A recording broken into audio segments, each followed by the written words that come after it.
you can tell how convinced we are that deflation is the higher probability. And we know that's way out of consensus, and that's where we like to be.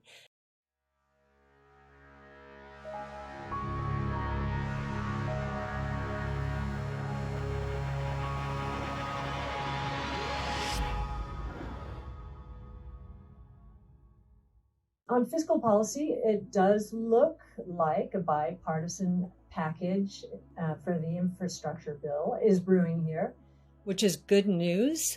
And it also seems as though 130 or roughly 130 nations are agreeing, including our own, to a global tax policy such that any corporation around the world would have to pay a minimum of 15% in taxes.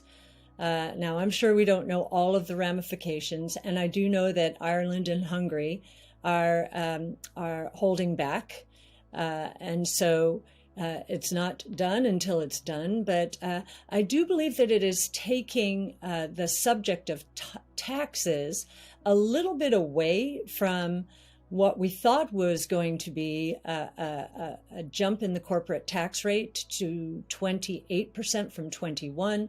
Maybe it goes to 25, just to put some finishing touches on corporate taxes. But capital gains tax rates and income tax rates, the probabilities there, we think, are going down of increases. And now on to the markets. As we've said all year long, this bull market has strengthened. It has deflected all kinds of bad news. The doubling in interest rates in the first quarter, the Archegos leverage blow up in the ecosystem, which many thought could cause systemic problems. We've been through tax hike discussions, which sounded pretty onerous in terms of their impact on capital. And we've seen a big correction. We certainly were right in the middle of it in valuations as those interest rates went up in the higher valuation side of the market, particularly if one is looking at valuations as of this year on this year's earnings.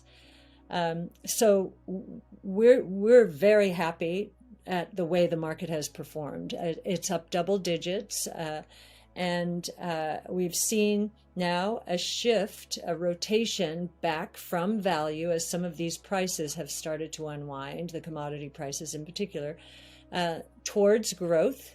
But I think we're going to see toggling back and forth until some of the confusion that I'm discussing here dissipates. What's clear is profit growth right now has been or is explosive.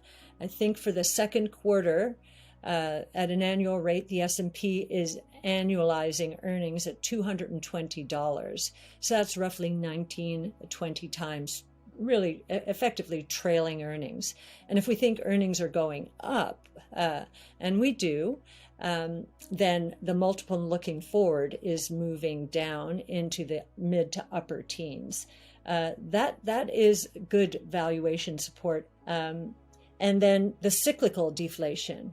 Well, the bond market seems to say this is what's happening. And if that is true, because most people don't believe 1.5% is a real interest rate, they've been normalizing, I think, in terms of the way multiples have worked out in the market, the equity market. They've been pricing or valuing stocks as though the normalized interest rate is somewhere around 4%. What if it's not? What if it is half of that? That would be huge for secular growth companies, especially because there's going to be so much confusion. You have all of this innovation, which is going to be very exciting, and then you're going to have all of this destruction, which is going to be pretty demoralizing.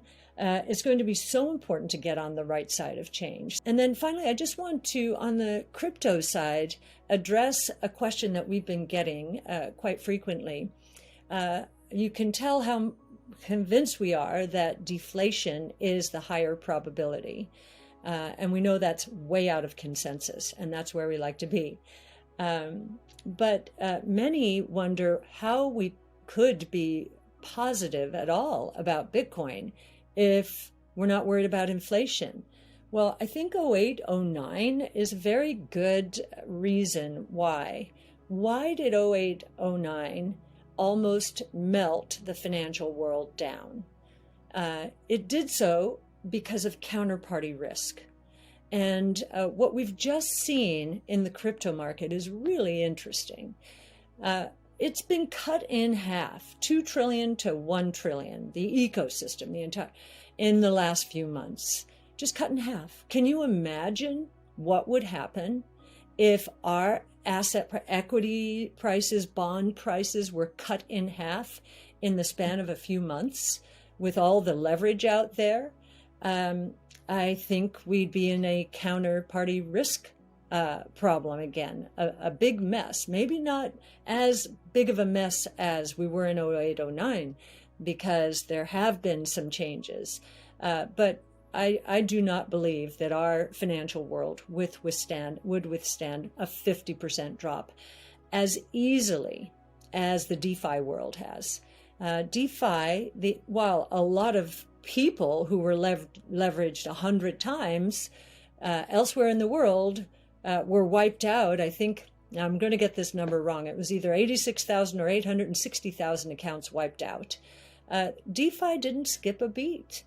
I don't think we could say that for the traditional financial world. And I do think that's why the shift towards DeFi, helped now by central banks moving into stable coins and legitimizing digital currencies, even though that's very different from Bitcoin. I do think we're going to accelerate further and faster into the DeFi world.